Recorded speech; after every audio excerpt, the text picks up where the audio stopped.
അപ്പോൾ ഇന്ന് എന്താ ഉണ്ടാക്കണേന്ന് കാണണ്ടേ. അപ്പോൾ ഇന്ന് ഉണ്ടാക്കുന്നത് നമ്മൾ മുട്ടക്കറി ആട്ടോ. അപ്പോൾ ഇന്ന് മുട്ടക്കറി അപ്പമാണ് ഉണ്ടാക്കണേ.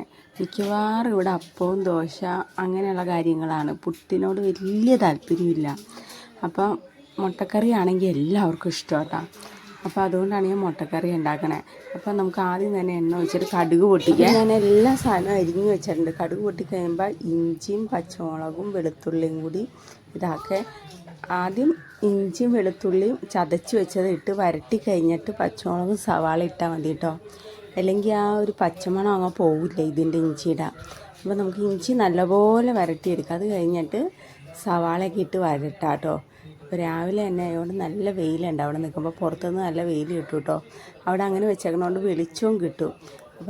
അപ്പോൾ കറണ്ടൊക്കെ ഇല്ലെങ്കിൽ പോലും കിച്ചണിൽ ഒരുവിധം നല്ല വെളിച്ചം കിട്ടും കേട്ടോ അവിടെ നിന്ന്. അപ്പോൾ രാവിലെ നല്ല വെയിൽ, ആ വശത്തുനിന്ന് വെയിൽ വന്നുകൊണ്ട് നല്ലപോലെ കിട്ടും. അപ്പോൾ ഇനി നമുക്ക് സവാള ഇട്ട് കൊടുക്കുക.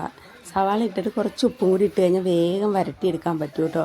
അപ്പോൾ ഞാൻ എപ്പോൾ ചെയ്താലും സവാള ഇട്ട് കൂടെ ഇച്ചിരി ഉപ്പിടും. അപ്പോൾ നമുക്ക് വരട്ടിയെടുക്കാൻ സുഖം. അപ്പോൾ നിങ്ങൾ അങ്ങനെയും ചെയ്ത് നോക്കണം കേട്ടോ. അപ്പോൾ നമ്മുടെ പണി ഇച്ചിരി സുഖമാവും. ഈ രാവിലെ തന്നെ മുട്ടക്കറി ഉണ്ടാക്കണ ഇച്ചിരി പണിയാണ് എന്ന് പറഞ്ഞാൽ ഇതുണ്ടാക്കണം, പുഴുങ്ങാൻ വെക്കണം. അപ്പോൾ ഞാൻ തലേന്ന് മുട്ട പുഴുങ്ങി വെക്കും. അപ്പോൾ നമുക്ക് ആ പണി ഒഴിവാവും.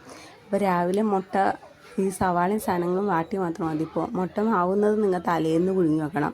അപ്പോൾ രാവിലത്തെ പണി ഉണ്ടാവില്ല. കണ്ട എന്നെ സഹായിക്കാനൊക്കെ ആളുണ്ട് അടുക്കളയിൽ. എൻ്റെ മോള് വന്നിരുന്ന ഇടയ്ക്ക് അതും ഇതൊക്കെ സഹായിച്ച് തരും കേട്ടോ. അപ്പോൾ ഞാൻ വേപ്പിലെടുക്കാൻ പോയ നേരം കൊണ്ട് അവൾ ഇളക്കി തരുവാണെങ്കിൽ ഞങ്ങൾക്കൊരു കുഞ്ഞ് കറിവേപ്പുണ്ട്. അപ്പോൾ അതിൽ നിന്നാണ് വേപ്പിലെടുക്കണേ കേട്ടോ. അധികമൊന്നുമില്ല, ഒരു തണ്ട് 2 തണ്ട് അങ്ങനെ കുറേച്ചെടുക്കാൻ മാത്രം ഉണ്ടാവുള്ളൂ. പക്ഷേ ഡെയിലി വേപ്പില ഇടണമല്ലോ. ഞാൻ പച്ചക്കറിയൊക്കെ വാങ്ങിക്കുമ്പോൾ അവിടെ നിന്ന് വാങ്ങിക്കാറുണ്ട്. പക്ഷെ അത് ഈ വിഷമൊക്കെ അടിച്ച് തന്നെയില്ല. അതിന് നല്ലത് നമ്മുടെ വേപ്പില തന്നെ, ഒരെണ്ണം ഇട്ടാലും മതിയല്ലോ. അപ്പോൾ എൻ്റെ അപ്പത്തിനുള്ളതിൽ ഞാൻ ഉപ്പിട്ട് വെക്കുവാണെങ്കിൽ ഞാൻ തേങ്ങ അരക്കാതെ കേട്ടോ അപ്പം ഉണ്ടാക്കണേ. ഉപ്പും പഞ്ചസാരയും ഇടും കേട്ടോ. മധുരം വേണ്ടവരിട്ടാൽ മതി.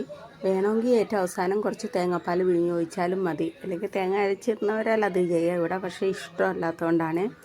അപ്പോൾ ഞാൻ സവാളയൊക്കെ ഒരുവിധം നല്ലപോലെ വാട്ടിയെടുത്തിട്ടുണ്ട്. അപ്പോൾ ഇനി നമുക്കതിട്ട് തക്കാളി ഇട്ട് കൊടുക്കുക. തക്കാളി ഇട്ട് ഒരുവിധം നല്ലപോലെ വരട്ടിയെടുക്കണം. അത് നല്ലപോലെ വരട്ടി വന്നാലാണ് ഈ ചിക്കൻ കറിക്കൊക്കെ വരട്ടില്ല, അതുപോലെ വരട്ടിയെടുത്തിട്ട് നമ്മൾ മസാലകൾ ഇടാം. മുളക് പൊടി, മല്ലിപ്പൊടി, മഞ്ഞൾപ്പൊടി, ഗരം മസാല, ഇത്രയും സാധനം ഇട്ട് പിന്നെയും നല്ലപോലെ വരട്ടണം. അത് കഴിഞ്ഞ് കുറച്ച് വെള്ളം കൂടി ഒഴിച്ച് പിന്നെ തിളച്ചാൽ മതി. അപ്പോൾ നമ്മുടെ മുട്ടക്കറി റെഡിയായി. ആവശ്യത്തിന് വെള്ളം ഒഴിച്ച് കൊടുക്കണേ. തിളച്ച് കഴിഞ്ഞ് കഴിയുമ്പോൾ ഉപ്പ് കുറവായാലും ഉപ്പ് ഇട്ട് കഴിഞ്ഞ് കഴിഞ്ഞാൽ നമ്മുടെ മുട്ടക്കറി റെഡിയായി. ഞാൻ മുട്ടയും പെറുക്കിയിട്ട് കഴിഞ്ഞാൽ നമ്മുടെ മുട്ടക്കറി റെഡിയായി. അപ്പോൾ എല്ലാവരും ഉണ്ടാക്കി നോക്കണേ. ഉണ്ടാക്കി നോക്കിയിട്ട് അഭിപ്രായം പറയണേ. എൻ്റെ വീഡിയോസൊക്കെ ഇഷ്ടമാവുകയൊക്കെ ചെയ്യണമെങ്കിൽ ഒന്ന് ഷെയർ ചെയ്യുകയും ലൈക്ക് ചെയ്യുകയും കമൻറ്റ് ചെയ്യുകയൊക്കെ ചെയ്യണം കേട്ടോ.